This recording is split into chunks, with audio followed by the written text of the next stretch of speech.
Now let's see some code on how to visualize data using PCA. Now we have two code snippets here. One where we will compute eigenvalues and eigenvectors explicitly and do it ourselves. In the second case, we will use scikit-learn. So let's go ahead. So earlier in our code, if you recall, just a little earlier in this code, we actually had 42,000 data points, right? So we had about 42,000 data points, and we got all of our data into D and L, if you recall, right? So D contained all the data, L contained all the labels. I'm just continuing on the same code in the same IPython notebook. Now the first thing that we will do is instead of using all the 42,000 points, we'll take a subset of points. Here I'm taking 15k subset of points because computing eigenvalues and eigenvectors is a non-trivial job. So I'm just operating on a smaller data set. But what I would recommend as an exercise to all of you is to please repeat the same analysis on 42k data points, right? So I'm creating a data set called labels, in which I'm applying the head function, which gets me the first 15,000 rows into this labels variable. Similarly, data, I'm getting the first 15,000 variables here. Okay, I'm just printing the shape of data just to be sure. So it's 15,000 points, and each data point is 784 pixels. The 784, again, just to remind you, it comes from 28 cross 28 pixels of each image, right? So first, as soon as we get the data, we do standardizing the data. So this stage is called data pre-processing, right? So my data right now is in all of my images are in a variable called data, and all of my class labels are in a field or are in a variable called labels, right? So let's go and play with this. So the first step we do is data pre-processing. In data pre-processing, we are doing data standardization, which means we take each column of data. So let's assume xi is a column of data, right? In my table, in my 784 features, it's one of the features. I subtract it from the mean of that variable and divide it by the standard deviation, right? By doing this, I basically ensure that I have standardized my data with mean 0 and standard deviation 1. That's what I'm trying to achieve here, right? So instead of writing this code explicitly, so in scikit-learn there is a package called pre-processing. There is a module called pre-processing in which there is something called a standard scalar. The standard scalar basically performs standardization of data. Okay, so instead of us going through each of the 784 columns and computing the mean, the standard deviation, and subtracting it manually, you can just compute this much faster with just 3 lines of code. The first line of code here imports the standard scalar from sklearn.preprocessing. The second line basically says standard scalar.fit transform. So I'm transforming my data, right? And my input is data and my output is standardized data, right? So it takes data as input, it applies standard scalar.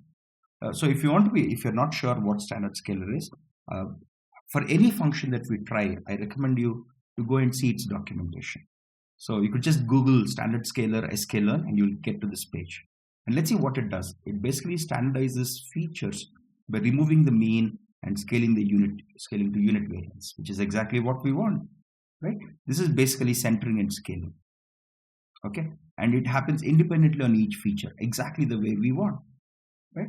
So whenever we apply a new function, I strongly recommend you go look at its documentation online so that you understand what it's exactly doing, instead of me always spoon feeding you, which is what I would like to avoid as we go forward, right? I want you to be able to learn ideas on your own, and reading function documentations like this, you will be able to learn new ideas and new code on how to write better code much faster.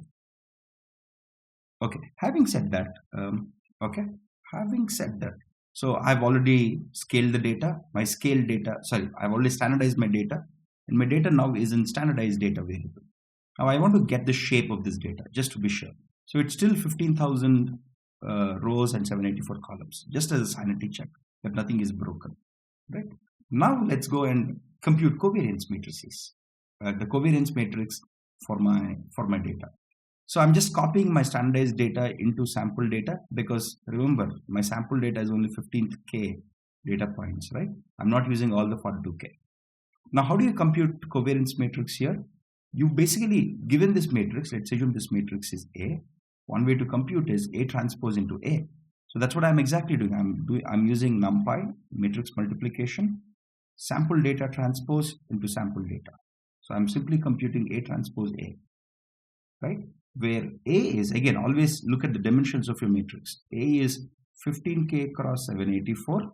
So A transpose A will end up being 784 cross 784. And I just checked that. I wanted to print the shape of my variance matrix. Sorry, this is supposed to be covariance matrix, right? And it is 784 cross 784, as I expected. Right? So it should have been covariance matrix. It's a small typo here, right? So my covariance matrix is what I got here, and my covariance matrix is stored in covar underscore matrix. Okay. Now let's move on. So once I get my covariance matrices, I'm just flowing through the algorithm that I explained you for PCA. Now I need to compute the top two eigenvectors corresponding to the top two eigenvalues, right? So in SciPy dot linear algebra, I have a function called IH. Okay, sorry, I have not a function. So yeah, this is actually a function. I have a function called IH. Let's see what it does. So it returns me eigenvalues and eigenvectors. And if I say IH covariance matrix, I've given it as an input. And I can say, instead of computing all the eigenvalues and eigenvectors, see, for a matrix which is of size 784, it gives me eigenvalue 0, eigenvalue 1, eigenvalue 2, so on and so forth, eigenvalue 783, right? Because for a matrix, say our covariance matrix here is 784 cross 784, right? Which means it has 784 eigenvalues and 784 eigenvectors. And they're indexed starting with 0. This is my eigenvalue 0, 1, 2, 3, so on and so forth, 783. Here I am saying that I only care, again, this function IH gives me eigenvalues in an ascending order, as I've mentioned here. I strongly recommend you go and find out the documentation for IH in SciPy.linear algebra. Google it and you'll get this documentation. So I'm saying I don't want all the eigenvalues and eigenvectors. I only care about the top two because they're in the ascending order, right?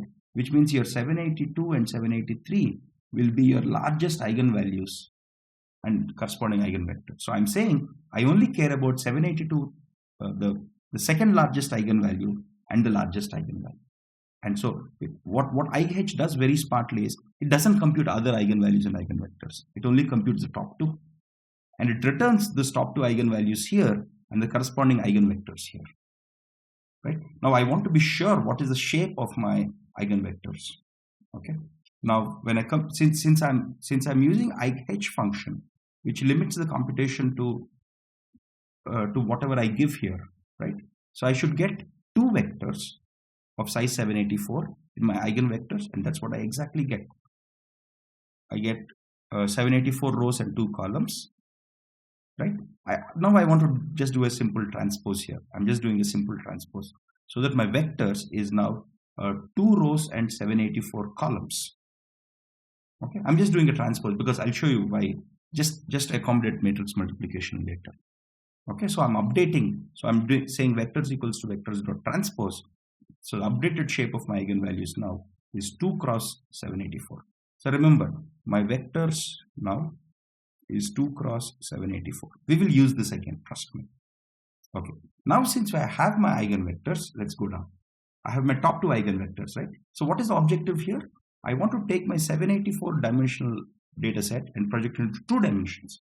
Since I'm trying to project it only onto 2 dimensions, I just need the top 2 eigenvalues. That's important to remember, right? If I want to project into 10 dimensions, I would need the top 10 eigenvalues and corresponding eigenvectors, right? Now, since I want to project only to top 2 dimensions because visualization in 2D is much more easy, now let's see what I'll do. I will do, okay, I'm importing matplotlib as PLT, which I'll use later. And what I'm doing here is the new coordinates of my data set is I'm multiplying vectors with sample data.t. And my vectors now has a shape 2 cross 784. My sample data transpose has 784 cross 15,000.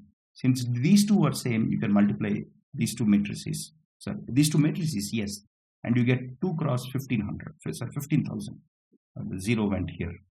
So what you get right now is for every, so at the end of it, for every point, you get a 2-dimensional representation. What are we doing? We're just taking the top 2 eigenvectors and multiplying them with my sample data so as to get my new coordinate system. Right? Now we'll plot this new coordinate system. Right? So my new coordinates literally has 2 rows, each corresponding to each of the new dimensions or principal components, and 15,000 points. Right? Now let's go and plot this data. Okay, before we go, let's just do some data massaging here. Okay, so to my new coordinates, what I'm doing is VStack is basically stacking up. It's called a vertical stack in NumPy. So I'm adding to my new coordinates data set, I'm adding my labels because I need to color my points using labels, as we saw in Christopher Ola's blog. Right? And I'm creating a simple data frame out of this. Right? And I'm calling the first column as first principal and the second column as second principal here. Okay, so my final data set looks like this after massaging and doing the VStack and things like that. Each row corresponds to a point, right? This is my first principal component. This is my second principal component. This is one point. This is my, if I take each of my points as xi, this is my transformed data. I had my xi, which is 784 dimensions. I converted it into 2 dimensions using PCA, right? And the label corresponding to this is 1, 0, etc., etc., etc. Right? Now I'll start to plot this data. Now, while plotting this data, I'm using Seaborn because it's very, very simple.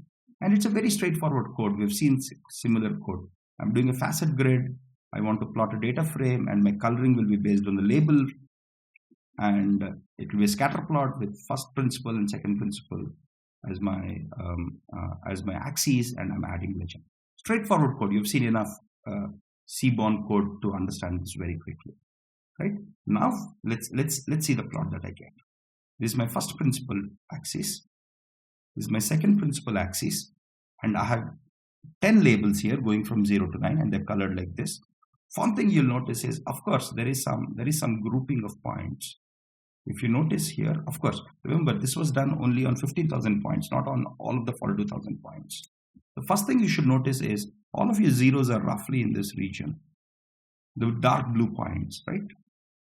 And there is some grouping here. Your 9 is somewhere in this region. So if you think about it, your zeros and 9s are well separated, but there is a lot of overlap here.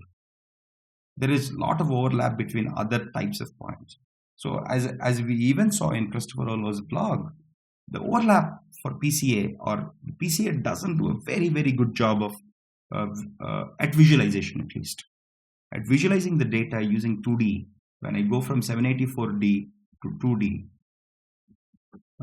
PCA does a decent job, not a great job.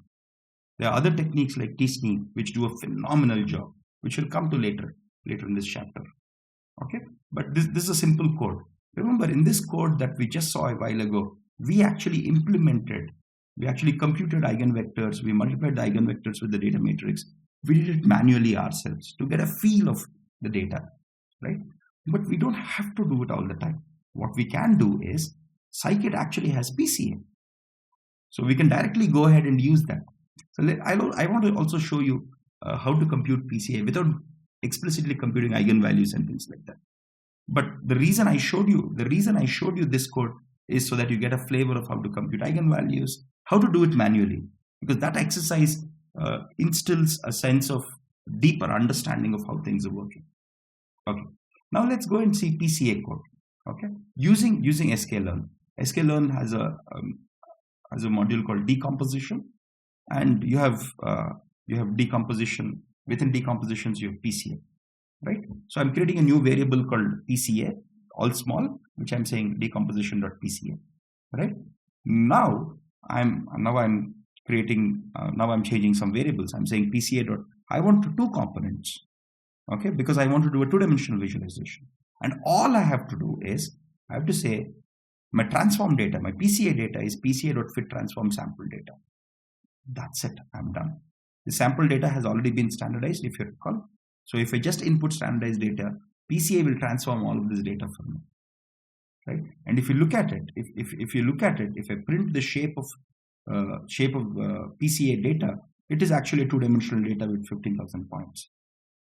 All the computation that we did with computing covariance matrix, computing the top eigenvalues and the corresponding eigenvectors, right? All of this is already taken care by the single line, which is PCA.fit transform. And multiplying the top two eigenvectors with the data matrix, everything has been done in this single line of code. So that's where scikit-learn is beautiful. It takes care of all of the nitty-gritty details and just simplifies it for you. And having said that, now let's go and plot the data. This is simple data massaging here, where I'm saying let's do VStack, a vertical stack of the data of PCA and labels. Okay, because I need to use the labels when I have to plot it using facet grid. Right now, I'm converting my PCA data into PCA data frame using this simple thing, and I'm calling my first column first principal. I'm calling my second column second principal, and I'm calling my third column label. Okay, because that's what I did, right? Basically, the VStack, as you might already know, adds labels as a third column to this data. Now I'm just using our standard good old facet grid to visualize the data. Now if you look at it, this visualization is exactly, more or less, it's very, very similar to what we have here, right? Except that it's rotated. Except that it's slightly rotated, if you notice, right? So here all of your points are here, this set of points are here, this region, right? So what PCA in Scalar did was it literally rotated this by, I think, so this becomes like this. So it will rotate it by 90 degrees. Okay, but the visualization is very much the same. So let me go down. Okay, it literally rotated the whole thing by 90 degrees, except that everything is cool. Okay, so what we have is the same first principal, second principal component, and the visualization looks exactly the same. Of course, the PCA visualization of MNIST using 15,000 points is okay. It's not really great. It's useful. At least you know that your points which are colored, which are 9 and 0 are well separated. Others are all mixed up here. Your 7 is somewhere in this region, right? There are some mix-ups. Again, there are a lot of overlaps in this region. We will learn more advanced techniques of data visualization and dimensional reduction, which will make these clusters move away from each other. Such a technique is called Disney. We'll learn that later in the chapter. But in this video, we learned simple code for dimensionality reduction using PCA, wherein we wrote our own code, as well as we wrote our own code here, right?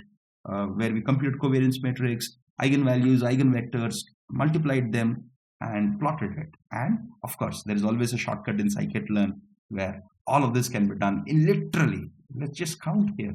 First line, second line, third line, 3 lines. That's what I like about scikit and other packages. They make your life extremely simple. Once you know the concept, you don't have to keep typing the same code, right? Let someone else do the heavy work. And of course, I'm sure PCA's, the scikit-learn's internal implementation of PCA is far more efficient than what we have just written a while ago.